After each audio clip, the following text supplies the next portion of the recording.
अस्सलाम वालेकुम, this is me Hussain Sajid और आज से हम स्टार्ट करने जा रहे हैं ईडीए एक्सप्लोरेटरी डेटा एनालिसिस। इसका लेक्चर नंबर 1 है जिसमें आज हम थोड़ा सा थ्योरी का काम देखेंगे। इंट्रोडक्शन टू डेटा एनालिसिस, जिसमें हम बात करेंगे इनिशियली थोड़ा सा डेटा के बारे में, डेटा टाइप्स के बारे में, फिर डेटा एनालिसिस क्या होता है। जस्ट एक छोटा सा लेक्चर होगा, तो आइए स्टार्ट करते हैं। इसमें हम तो स्टार्ट करते हैं कि डेटा क्या होता है। डेटा सिंपल सी बात है कि आप डेली लाइफ में भी जो भी काम कर रहे होते हैं उसके हर एक चीज़ जो है वो आपके पास डेटा होता है। कोई वैल्यू है, कोई नेम है, कुछ भी है, आपकी कोई भी फ़ोन डायरेक्टरी है, वो भी आपका एक डेटा है। आपके पास कोई भी किसी भी किस्म का रिकॉर्ड है, उसको आप एक डेटा कहते हो। बट इन टर्म ऑफ अगर हम एआई की बात करते हैं, तो यहाँ पे जब भी डेटा की बात आएगी तो सिर्फ़ एक सिंगल वैल्यू को हम नहीं लेते, उसमें बल्क में डेटा आता है। और क्योंकि 2-4 वैल्यूज़ के ऊपर यहाँ पे काम नहीं होता, इधर जितना ज़्यादा डेटा होता है उतना ही आपके लिए अच्छा होता है। सो स्टार्ट करते हैं हम इसमें डेटा से। सो डेटा को आप मेज़र भी कर सकते हैं, उसको कलेक्शंस होती है और उसकी रिपोर्ट आपको रिपोर्ट भी किया जा रहा होता है, वो भी आपके उससे भी आपके पास जो डेटा है उसकी कलेक्शन आ रही है। फिर इसके अलावा आप उसको एनालाइज़ भी कर रहे होते हैं चीज़ों को, वहाँ से भी एनालिसिस के बाद जो रिज़ल्ट्स आ रहे होते हैं वो भी आपके पास डेटा होता है। और उसके बाद जो है उसको आपने कहीं न कहीं शो भी करना होता है उस डेटा को, जो कि हम इस कोर्स के अंदर भी देखेंगे और जो इसको हम विजुअलाइज़ेशन का पार्ट आगे बनाएँगे। तो यहाँ पर तो हम सारा ग्राफ्स के थ्रू देखेंगे, बट इन डेली लाइफ़ आपके पास जो डेटा होता है उसको आप इमेजेस के थ्रू भी विजुअलाइज़ कर रहे होते हो।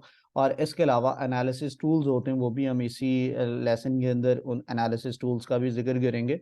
तो उनके थ्रू भी आप डेटा को विजुअलाइज़ कर सकते हैं, क्योंकि बेसिकली जो हमने सीखना है इस कोर्स के अंदर भी, कि आपने एक डेटा से एक स्टोरी डेवलप करने के बाद उसको विजुअलाइज़ करके उस स्टोरी को डिस्प्ले करवाना है कि कोई भी बंदा उन स्टैट्स को देखे तो उनको पूरी की पूरी पिक्चर समझ आ जाए। तो जो रॉ डेटा होता है, it may be collection of numbers और characters before it has been cleaned और करेक्टेड बाय रिसर्चर्स। अब कोई भी चीज़ के जो कि इस काबिल नहीं है कि आप उसकी बेस पर कोई ऑथेंटिक बात कर सकते हैं, उसको हम रॉ डेटा के अंदर कंसीडर करते हैं या उसको अनप्रोसेस्ड डेटा कहते हैं। लाइक आप डेली बेसिस पर अपनी जितनी भी एक्टिविटीज़ होती हैं, आप जितने भी दिन के काम करते हैं, उनको आप रिकॉर्ड करते जाएँ, तो वो सारा क्या है कि उसकी बेस पर आप कोई कंक्लूजन नहीं ले सकते। पहले आपने उसको कैटेगराइज़ करना होता है या उसको अलाइन करना होता है, कोई एक कह लें कि उसमें कोई निखार लाना होता है, कि ताकि उसमें कुछ अंडरस्टैंडिंग डेवलप हो, उसके बाद आप कोई ना कोई स्टेटमेंट उस पे पास करें, तो वो एक रॉ डेटा होता है। और उसको ना मोस्टली क्या होता है कि जब रॉ डेटा जो है वो अरेंज्ड हो भी जाता है, ऑर्गेनाइज्ड होने के बाद उसको क्लीन किया जाता है। क्लीनिंग बहुत ज़रूरी होती है, जिसको कि आगे हम फ्यूचर लेसन्स के अंदर भी डिस्कस करेंगे। लाइक आपने डेटा कलेक्शन कर तो लिया, कुछ ऐसे काम होते हैं जो कि रिपीटेडली हो रहे होते हैं, तो वो उससे आपका जो एनालिसिस है उस पर फ़र्क नहीं पड़ता, तो आप उन डुप्लीकेट वैल्यूज़ को जो है वो निकालते हैं ताकि आप एक अच्छी रिपोर्ट तैयार कर सकें। डुप्लीकेट वैल्यूज़ समटाइम बीच में मिसिंग चीज़ें आती हैं कि आप इंफॉर्मेशन कलेक्शन कर रहे होते हैं और कुछ चीज़ें ऐसी होती हैं कि जिसमें आपके पास डेटा की कलेक्शन नहीं हुई होती। लाइक अक्सर होता है कि आप कोई भी एक सर्वे फॉर्म्स भेजते हैं, तो कुछ क्वेश्चंस के अनआंसर्ड जो है वो रिप्लाई आ रहे होते हैं। तो उसमें क्या है कि वो आप उन मिसिंग वैल्यूज़ को डील करते हैं इसके अंदर। फिर समटाइम्स आपने इन्फॉर्मेशन जो भी रिक्वायर की होती है उस फॉर्म के अंदर, लोग उसका इर्रेलेवेंट आंसर या गलत आंसर, लाइक वो नेम की जगह पे कुछ और लिख देते हैं, अपना एड्रेस मेंशन कर देते हैं या किसी और चीज़ का नाम लिख देते हैं।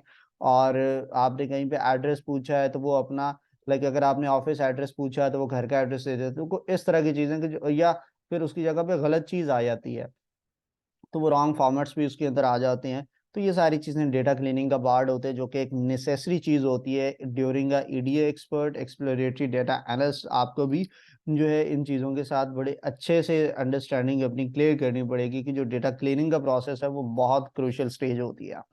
सो डेटा को करेक्ट करना ज़रूरी होता है। फिर उसके बाद क्या होता है कि उसमें से आउटलायर्स भी रिमूव करने होते हैं और उसके अंदर जो भी इंस्ट्रूमेंट या डेटा एंट्री एरर्स होती हैं, उन एरर्स को भी रिमूव करना होता है। और ये सारी चीज़ें आप चल के आगे डेटा क्लीनिंग में देखेंगे। आउटलायर का यहाँ पे एक वर्ड यूज़ हुआ है।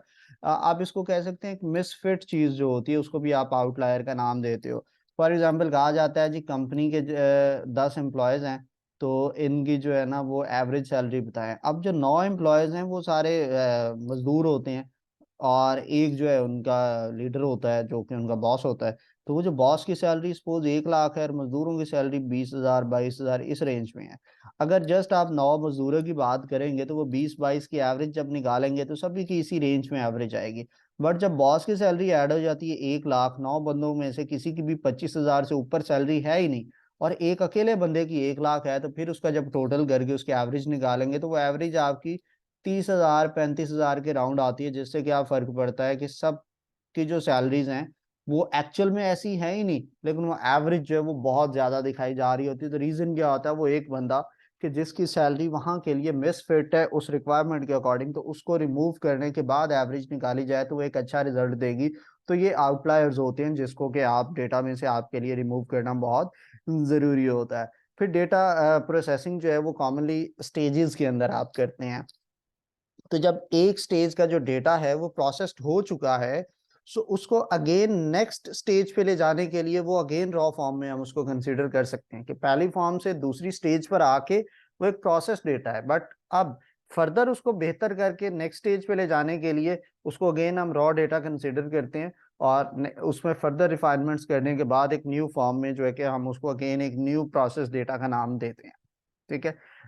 फिर इसमें आता है कि डेटा जनरेट कहाँ कहाँ से हो रहा होता है। ह्यूमंस डेली लाइफ में जगह जगह हम जो भी एक्टिविटीज कर रहे हैं उससे क्या होता है, कोई ना कोई डेटा प्रोड्यूस हो रहा है। मशीन्स है, आपके मोबाइल जो है उसका सारा दिन अगर आप देखें, अपने लैपटॉप्स की हिस्ट्री देखें, तो वहां पे भी आपको जो है वो ब्राउजर की सर्चिंग हिस्ट्री आपके पास आ रही होती है, वो भी डेटा है। आपके पास जो है वो लाइक अक्सर आपने हेल्थ वाली एप्स इंस्टॉल की होती है और वो दिन भर आपके जो हार्ट बीट्स है उसकी कैलकुलेशंस कर रही होती हैं, आपके पूरे दिन की वॉक को वो कंसिडर कर रही होती हैं, और बाकी भी जो भी वो डेटा कलेक्ट कर रही होती है, तो वो भी एक डेटा कलेक्शन वहां से भी हो रही होती है, डेटा उसमें भी जनरेट हो रहा है। और फिर human and machine combines in जगहों पे काम कर रहे होते हैं, तो वहां पर भी जो है वो आपका डेटा जो है वो प्रोड्यूस हो रहा है। आप कहीं पे भी रेस्टोरेंट में जाते हैं, कुछ भी शॉपिंग करने जाते हैं, तो वो आपका सारा सेल्स का रिकॉर्ड जो है वो एक बिल जो है वो इलेक्ट्रॉनिक बिल आपको मिलता है। तो वहां पर भी क्या है, ह्यूमन जो है वो मशीन के थ्रू आपका डेटा एक जनरेट कर रहा है, और पूरा सेल्स का रिकॉर्ड जो है वो कंप्यूटर के बैकएंड पे सेव हो रहा होता है। So these are the main sources of generation of data. तो ये आपको फॉर द एग्जाम पता होनी चाहिए चीजें। अब डेटा इंपॉर्टेंट क्यों है, क्योंकि डेटा आपको बेटर डिसीजन करने में हेल्प आउट करता है। डेटा आपको किसी भी प्रॉब्लम को सॉल्व करने में हेल्प आउट करता है बाय फाइंडिंग द रीजन कि वो उसके जो है वो क्यों एक चीज जो है वो बेटर परफॉर्म नहीं कर रही, तो वो एक प्रॉब्लम है। तो वो आप डेटा को एनालिसिस जब करते हैं तो वहां से आपको चीजों को हेल्प आउट करने में वो हेल्प करता है। लाइक जैसे मैंने पिछली एग्जांपल दी कि आप एवरेज निकाल रहे हैं और आप कहते हैं किसी बंदे की इतनी सैलरी है ही नहीं, इसके नजदीक नजदीक नहीं है जितनी हमारी एवरेज आ रही होती है।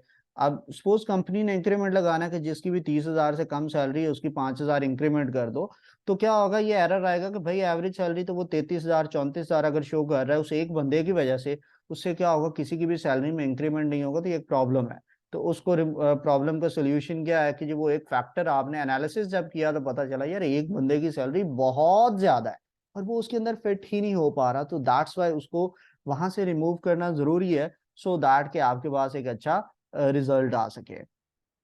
सो इसके अलावा जो डेटा आपको बेटर परफॉर्मेंस को भी एवेलुएट करने के लिए हेल्प करता है। डेटा जो है किसी भी प्रोसेस को भी इम्प्रूव करने में आपकी हेल्प करता है।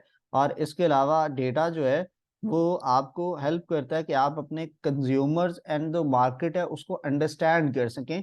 इसके ऊपर मैं एक आपको एग्जांपल दूंगा कि आगे चल के भी हम डिस्कस करेंगे आने वाले लेसन्स के अंदर भी, कि फॉर एग्जांपल आपका एक ग्रोसरी स्टोर है, या आप सिंपल कोई भी एक आपका जनरल डिपार्टमेंटल स्टोर है, तो आप सिर्फ उधर ग्रोसरीज की चीजें हैं, अभी हम इनकी अगर बात करें तो आपने ऐसे ही रैंडम अरेंज कर दी, तो आपको पता चला कि यार मेरा जो है वो ब्रेड तो सेल हो रही है बट एग्स कोई नहीं खरीद रहा, और या एग्स की सेल बहुत कम है ब्रेड्स की सेल ज्यादा है, या इस तरह से कोई। तो आप एनालिसिस करवाते हैं तो आपको पैटर्न्स के ऊपर हम जाते हैं तो पता चलता है कि अच्छा यार अगर हम देखा जाए तो मोस्टली लोग जो थे जो कि ब्रेड खरीदने आए उन्होंने अक्सर अंडे भी खरीदे हैं।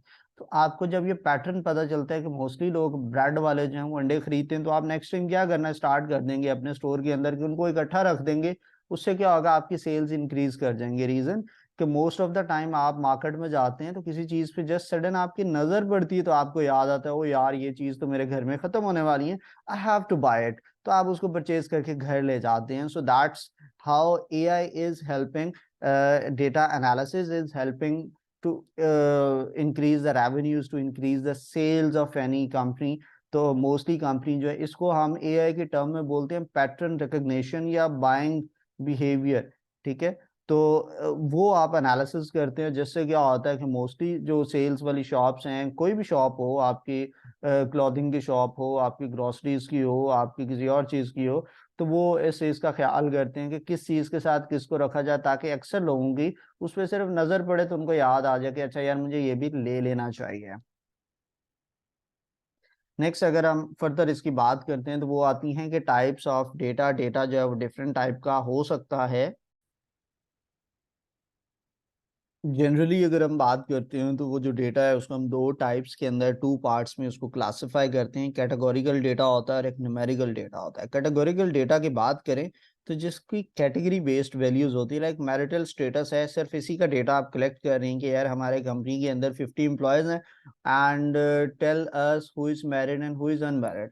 तो यहाँ पे एक कैटेगरी बना दी गई कि एक कैटेगरी मैरिड की होगी और एक अनमैरिड की होगी। आगे चल के हम इस चीज को क्लासेस का नाम देंगे कि आपने दो क्लासेस बना दी। बेसिकली आप पॉलिटिकल पार्टीज की बात करते हैं तो आप कहते हैं अच्छा ये 5 पॉलिटिकल पार्टीज हमारे पाकिस्तान के अंदर बहुत ज्यादा एक्टिव है, सो दैट्स वे जो है इसी के अंदर आप डेटा की कलेक्शन करेंगे, कितनी पार्टीज के कितने सपोर्टर्स हैं, तो आप उन कैटेगरी बेस पर डेटा कलेक्शन करेंगे। आई कलर्स की बेस पर, आप एज की बेस पर, तो ये कैटेगरीज होती हैं।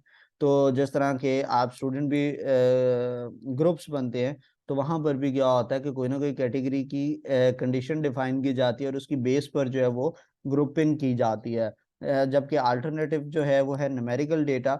इसके अंदर क्या होता है कि ये सारा डेटा जो है आपके पास in term of numbers, in term of calculations होता है, बट इसको हम दो टाइप्स में डिवाइड करते हैं। एक को डिस्क्रीट डेटा कहते हैं और एक को कंटिन्यूस डेटा कहते हैं। जो डिस्क्रीट डेटा होता है उसके अंदर डिस्क्रीट वैल्यूज होती हैं, for example number of childrens, defects per hours, या आप जो है वो एजेस, कंसेक्टिव चीजें नहीं होती, गैप्स के साथ चीजें होती हैं, रैंडम होती हैं। इसको हम कहते हैं डिस्क्रीट डेटा। जबकि कंटिन्यूस डेटा जो होता है वो कंटिन्यूस एक सीक्वेंस के अंदर चल रहा होता है। लाइक आपके अगर हम वेट की बात करें तो वेट के अंदर एक सीक्वेंस है, जबकि आप वोल्टेज की बात करें तो वो एक सीक्वेंस में बात करते हैं। टेम्परेचर की बात करें तो वो एक सीक्वेंस है। लाइक आप उसके डेटा का ग्राफ ड्रॉ करें तो एक हार्ट बीट की तरह, जिस तरह से आप हार्ट बीट कॉमन चीज है जो आप सब ने देखी होती है कि उसकी हार्ट बीट की जो कर्व बन रही होती है वो किस तरह से बनती है, तो वो एक कंटिन्यूस डेटा होता है। आप टेम्परेचर की बात कर रहे होते हैं तो हर सेकंड का, सेकंड बाय सेकंड जो है वो डेटा आप उसका कलेक्ट करते हैं, तो वो एक कंटिन्यूस डेटा आ रहा होता है। इसको आगे चल के हम टाइम सीरीज के अंदर भी डिस्कस करते हैं। टाइम सीरीज एक प्रॉपर सेपरेट एक टॉपिक होता है जिसको कि आजकल बहुत ज़रूरी समझा जाता है इस डोमेन के अंदर। अगर हम इससे आगे बढ़ें तो डेटा एनालिसिस क्या होता है, डेटा के बारे में हमने थोड़ा सा पढ़ा है। डेटा टाइप्स को हमने जो देखा है, ये एक नेक्स्ट लेसन के अंदर हम इसके ऊपर एक सेपरेट लेसन करेंगे जिसमें हम और डेप्थ के अंदर विद एग्जांपल्स जो है वो डेटा टाइप्स की बात करेंगे। अभी हम डिस्कस करते हैं डेटा एनालिसिस को। तो data analysis is process of studying, cleaning, modeling, and transforming data with the purpose of finding useful information, suggestions, conclusions, and supporting decision making। कि आपका जो डेटा होता है उसको आप सबसे पहले क्लीन करते हैं। क्लीनिंग के बाद आप उसके ऊपर कोई ना कोई मॉडल इंप्लीमेंट करते हैं, कोई ना कोई एल्गोरिदम इंप्लीमेंट करते हैं, या देसी जुबान में गए तो आप एक मैथमेटिक्स का कोई ना कोई फॉर्मूला उस पर इंप्लीमेंट करते हैं। उसके बाद आप उस डेटा को किसी मीनिंगफुल इंफॉर्मेशन को यूज करते हुए ट्रांसफॉर्म भी करते हैं। एक सिंपल से एग्जांपल दूंगा कि आप ने सिर्फ डेट ऑफ बर्थ की कलेक्शन की होती है, बट आपको एज बतानी होती है चीज़ों की, तो आप उस एक चीज़ को ट्रांसफॉर्म करते हैं यूजिंग सम मैथमेटिकल कैलकुलेशन। वो सिंपल है कि करंट डेट और उस जो डेट ऑफ बर्थ है उसमें डिफरेंस निकालें तो आपके किसी भी बंदे की एज पता चल जाती है। तो आपने एक छोटा सा प्रोसेस किया, उससे आपको एक न्यू डेटा जो है उसको आपने एक क्रिएट किया है। सो उसके बाद जो भी मॉडल्स की बेस पर आप जो रिजल्ट्स आते हैं आप उसकी बेस पर अपनी सजेशंस दे सकते हैं, और जो डिसीजन मेकिंग प्रोसेस है उसको आप सपोर्ट कर सकते हैं। जैसा मैंने पीछे एग्जांपल दी आपको मार्केट की, कि मार्केट के अंदर आपने जाके सजेशन दी कि आपकी ये प्रोडक्ट्स मोस्टली इकट्ठी सेल्स होती हैं, तो आप क्यों ना इनको इकट्ठा रख दें। और आप एक मंथ के बाद अगेन जाते हैं और आप देखते हैं कि उसकी सेल्स तो डबल हो गई हैं उन्हीं प्रोडक्ट्स की जो कि पहले डेड प्रोडक्ट्स कंसिडर की जाती थी। डेड अगेन क्या होता है, dead product and active product, कि डेड प्रोडक्ट वो होती है कि जो रेयर केसेस में सेल होती है, जबकि जो एक्टिव प्रोडक्ट होती है वो हर दूसरे तीसरे दिन या डेली बेसिस पर फ्रिक्वेंटली सेल हो रही होती है। अब फॉर एग्जांपल हम अगर हम बात करें आपके घर के अंदर अगर हम यूज की बात करें तो सबसे ज्यादा क्या चीज आ रही होती है डेली लाइफ के लिए आपका, जो हमारे वेजिटेबल्स होते हैं उसका सबसे ज्यादा यूज होता है एज कम्पेयर टू मीट। अगर हम बात करें तो आपने मीट डेली नहीं खरीद के लाना, डेली नहीं पकाना होता, बट वेजिटेबल्स जो है वो डेली यूटिलाइज हो रही होती हैं अकॉर्डिंग टू आर इस एरिया की अगर हम बात करें एशियन कंट्रीज की। तो इन कंट्रीज की अगर हम बात करें, यहाँ के जितने भी कह लें कि हमारे डिशेस में सबसे ज्यादा उसका यूटिलाइज हो रहा होता है, तो दोनों को कंपैरिजन करें तो यही हम उसमें भी ले जाते हैं कि डेड और एक्टिव प्रोडक्ट। तो आप उसको बताते हैं कि ये प्रोडक्ट्स आपकी डेड पड़ी हुई हैं, अगर आप इनको सेल करना छोड़ भी देंगे तो उससे आपकी सेल्स पे इतना फर्क नहीं पड़ेगा कंपैरेटिवली जो आपको इनको परचेज करने में अपना पैसा लगा रहे हैं, वो इन एक्टिव प्रोडक्ट्स के ऊपर लगाएं जो आपके रेगुलर बेसिस पे बहुत ज्यादा फ्रिक्वेंटली सेल हो रही होती हैं। एक तरफ जो एक है वो उसकी 50 आइटम सेल हुई हैं, और एक यानी पर डे 50 आइटम सेल हुई हैं, एंड कंपैरेटिवली दूसरी एक प्रोडक्ट है उसकी पूरे मंथ के अंदर 5 प्रोडक्ट सेल हुई हैं। तो आप उस 5 की सजेशंस देते हैं कि इसको आपको या तो इसको इसके ऊपर इन्वेस्ट करना कम कर दें या इसको लाना ही छोड़ दें। ये आप डिसीजन मेकिंग में उसको एक सजेशन दे रहे होते हैं, आपका कंक्लूजन होता है उस रिसर्च के ऊपर। डेटा एनालिसिस प्रोसेस की बात करें, सो डेटा एनालिसिस जो था ये एक स्टैटिस्टिशियन जॉन टकी थे इन 1970s, इन्होंने इसको डेवलप किया था। एंड अकॉर्डिंग टू हिम कि it is a procedure for data analysing, methods for interpreting results such as systems and modes of planning the group of data to make it analysis easier, more accurate and more factual। ये इन्होंने इसको data analysis का process दिया था कि आप कोई भी डेटा होता है आप उसको एनालाइज करते हो, फिर उसके ऊपर मल्टीपल मेथड्स को इम्प्लीमेंट करते हो, एंड देन आप जो भी मॉडल्स को इम्प्लीमेंट करने के बाद उसको फर्दर डेटा एनालिसिस के लिए बहुत ईजियर बनाते हो ताकि वो एक अच्छे फॉर्म के अंदर कन्वर्ट हो सके। Therefore data analysis is the process of getting large unstructured data from different sources and converting it into the information that is gone through the below process। नीचे ये स्टेप्स भी गिवन है, इस पे एक छोटी सी एग्जांपल आपको इस तरह से देता हूँ कि फॉर एग्जांपल अगर हम पाकिस्तान के अंदर एफआईआर के सिस्टम को स्टडीज करें तो अक्सर क्या होता है कि जी कोई भी किसी ने आपको घूर के भी देख लिया तो आप जो है वो पहुंच जाते हैं थाने उसके अगेंस्ट कंप्लेन करने, और आपकी 4-5 किस्म के सेक्शंस उस पर लगवा देते हैं। और अगर आप कोई इन्फ्लुएंशियल पर्सन है तो आप क्या करते हैं, अपने इन्फ्लुएंस को यूज करते हुए अगले भी आपका बस चले तो आप जो है वो स्वेर किस्म के जो चार्जेस हैं वो लगवा देते हैं। तो क्या होता है कि इस तरह की चीज एक बड़ा रॉ फॉर्मेट में है और हम स्टडी करना चाहते हैं कि जी लास्ट 1 साल की जो एफ आई आर हैं अगर हम उसका डेटा उठाते हैं तो हम ये बताएं कि कितने सिटीज बेस अगर हम देखें तो मर्डर्स किस सिटी में ज्यादा हुए, थेफ्ट के केसेस किस सिटी के अंदर ज्यादा हैं, फॉर्जरी के केसेस कहाँ भी कितने हैं। तो इस चीज के लिए आप उस रफ डेटा को पकड़ेंगे जिसके अंदर 10-10 15-15 सेक्शंस लगाए गए होते हैं, आपको पहले उसको अरेंज करना पड़ेगा, उसको प्रोसेस करना पड़ेगा, उसको प्रॉपर ऑर्गेनाइज्ड वे में स्ट्रक्चर्ड फॉर्मेट के अंदर टैबुलर फॉर्मेट में कन्वर्ट करना पड़ेगा। क्योंकि हमारा जो एफआईआर के सिस्टम है मोस्टली आपने अगर कभी एफआईआर की शक्ल देखी हो तो एक रफ पेपर होता है जिसपे चीजें लिखी होती हैं मैनुअली, अब जाके वो इलेक्ट्रॉनिक बेस भी सेव्ड हो रहा है, बट स्टिल वो ऑर्गेनाइज नहीं होता। तो आप क्या करते हैं कि आप उसकी सबसे पहला जो हम स्टेप करते हैं उन चीज़ों के ऊपर कि आप डेटा रिक्वायरमेंट स्पेसिफिकेशंस के ऊपर काम करते हैं। ये आपका पहला स्टेप होता है कि आपको डेटा चाहिए क्यों, उसके साथ करेंगे क्या, बला बला जो भी इनिशियल चीज़ें हैं वो करने के बाद आप उस डेटा की कलेक्शन स्टार्ट कर देते हैं। जब डेटा कलेक्ट हो गया होता है तो अब आपने उस डेटा को प्रोसेस करना होता है एंड आपने उसको अनस्ट्रक्चर से स्ट्रक्चर डेटा के अंदर कन्वर्ट करना होता है ताकि वो रीडेबिलिटी उसकी समझ आए, वो अच्छे तरीके से इतना ऑर्गेनाइज्ड हो कि आप उसको देखें तो आप चीज़ों को अंडरस्टैंड कर लेते हैं।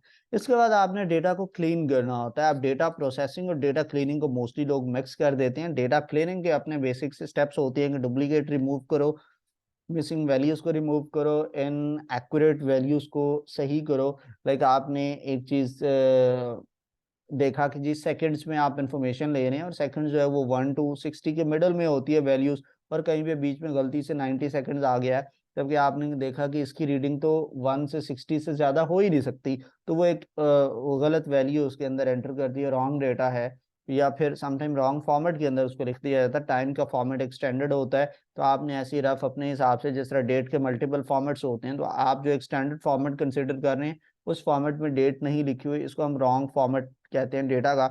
आफ्टर दैट आप उसका एनालिसिस करते हैं यूजिंग मल्टीपल टूल्स, मेथड्स और एल्गोरिदम्स और मॉडल्स, एंड आफ्टर दैट आप जो भी उसके रिजल्ट्स आते हैं आप उसकी कंक्लूजन पे बात करते हैं। फाइनल स्टेप ये हमारा होता है, और ये स्टेप्स आपको याद होने चाहिए डेटा एनालिसिस प्रोसेस के। फर्दर मूव करें तो डेटा एनालिसिस की हमें ज़रूरत क्यों आती है? सिंपल सी बात है कि जो बिजनेस ऑप्टिमाइजेशन परफॉर्मेंस है उसके लिए हमें डेटा एनालिसिस की जो है वो ज़रूरत होती है, और कोई भी ऑर्गेनाइजेशन होती है वो डेटा एनालिटिक्स को यूज़ करती है to make better business decisions and to support the analyzing customer trends and fulfillments which can lead to unknown and better product and services। Again उसी एग्जांपल की तरफ वापस जाऊंगा जो हम पीछे डिस्कस करके आ चुके हैं, एक ग्रोसरी स्टोर वाली, कि आप कस्टमर्स के बाइंग पैटर्न्स को स्टडी करते जाते हैं और आप उसके हिसाब से सिर्फ अपने जो है वो स्टोर के अंदर प्रोडक्ट्स की अरेंजमेंट्स को चेंज करते हैं, और उसकी बेस पर क्या होता है कि आपका जो है वो कह लें कि सेल्स इंक्रीज हो जाती हैं। So that's why data analytics is so crucial for businesses. So next अगर हम बात करें टूल्स की, तो डेटा एनालिटिक्स आप माइक्रोसॉफ्ट एक्सेल के थ्रू भी कर सकते हैं, पाइथन है, ये कोडिंग लैंग्वेजेस हैं, आर है, फिर जुपिटर नोटबुक ये एक टूल है, अपाचे स्पार्क हमारे पास होता है, सैस है, माइक्रोसॉफ्ट पावर बीआई है, टैब्लो है, नाइम है। सो ये मल्टीपल टूल्स हैं जिनके थ्रू आप डेटा एनालिसिस को परफॉर्म कर सकते हैं, but here we are gonna talk about Python and Jupyter notebook during these series of lessons. तो हम आगे आने वाले लेसन्स में इन दो चीज़ों को, कि जुपिटर नोटबुक आपका बेसिकली एक सॉफ्टवेयर है जो कि हम डायरेक्टली भी इंस्टॉल कर सकते हैं, but we will download Anaconda, और एनाकोंडा आप जाके सर्च करें फॉर पाइथन, तो वो आप उसको डाउनलोड करके इंस्टॉल करें, एंड उसके बाद उसके अंदर रहते हुए हम जो है वो पाइथन को यूज करेंगे और अपना इस सारे प्रोसेस को स्टडी करेंगे। लास्ट टॉपिक आता है कि डेटा एनालिसिस कहाँ कहाँ इसकी एप्लीकेशंस हो रही हैं। सो बेटर डिसीजन मेकिंग के लिए आप डेटा एनालिटिक्स को यूटिलाइज कर सकते हैं, और इसकी एग्जांपल मैं ऑलरेडी बड़ा डीपली डिस्क्राइब कर चुका हूँ कि कैसे आपने एक मार्केट के ट्रेंड्स को एनालिसिस किया और अपनी सेल्स को इंक्रीज किया। ठीक है, आइडेंटिफाई पोटेंशियल रिस्क आप अक्सर देखते हैं। यहाँ पे मैं कोविड को कोट करना चाहूंगा कि कैसे पता चला था कि कोई चीज हो रही है या कोविड आ गया है। जो डेथ्स का एक कर्व बनती थी, एक ग्राफ बन रहा था, और उसमें उन्होंने WHO ने नोट किया कि एक स्पेसिफिक एरिया है जहां पर कल के अंदर, जो कि वुहान चाइना के अंदर हुआ था, कि अचानक जो डेथ है वो स्टैंडर्ड जो एक daily average death like suppose 20 deaths per day हो रही हैं, और वो अचानक उन्होंने देखा कि 2-3 दिन जो है वो डेथ्स जो है वो 300-300 400-400 होना स्टार्ट हो गई हैं। So there is something fishy, कि भाई क्यों ये अचानक इतनी जो डेथ्स है वो इंक्रीज कर गई हैं। तो आप इस तरह के पोटेंशियल रिस्क जो होते हैं आप उसको भी एनालिसिस कर सकते हैं यूजिंग डेटा एनालिटिक्स। फिर आप अपनी वर्क की एफिशिएंसी, डेफिनेटली जब एक एक चीज का आपको स्टैट्स पता चल रहे होते हैं तो आप फिर देख रहे होते हैं कि अच्छा ये चीज अच्छा परफॉर्म कर रही है तो अभी इस पे फोकस नहीं करते, और वो चीज अभी थोड़ा सा डाउन जा रही है, so let's dive into that, और आप उस चीज के ऊपर फोकस करना स्टार्ट कर देते हैं। नेक्स्ट होता है कि डिलीवरिंग रेलेवेंट प्रोडक्ट्स। तो डेटा जो है वो किसी भी कंपनी के लिए, ऑर्गेनाइजेशन के लिए बिल्कुल ऑयल की तरह होता है। लाइक ऑयल इज, आप पेट्रो डॉलर के बारे में आप सबको पता होगा, तो उसकी क्या वर्थ है, क्या इम्पोर्टेंट है। So same is that data analysis, data as something for any company, और उसकी जो भी प्रोडक्ट्स होती हैं वो उसी के ऊपर रिलाई कर रही होती हैं।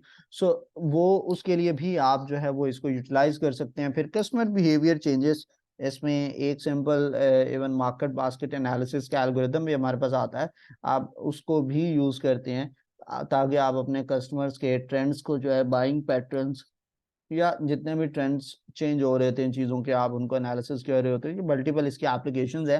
तो बट हम जो इस कोर्स के अंदर, इस सीरीज ऑफ लेक्चर्स के अंदर चीज़ें देखेंगे वो होगा कि कोई भी डेटा हम पकड़ के किसी भी चीज़ का हो तो हम उसको ऑर्गेनाइज कैसे करें, ऑर्गेनाइज करने के बाद जो है हम उसको क्लीन कैसे करें, missing values, duplicate values, wrong data, wrong format का डेटा, उसको कैसे से ठीक करें, और उसके बाद उसको हम विजुलाइज कैसे करें, और विजुलाइजेशन को देखते हुए फिर हम उसकी रिपोर्ट आराम से तैयार कर सकते हैं।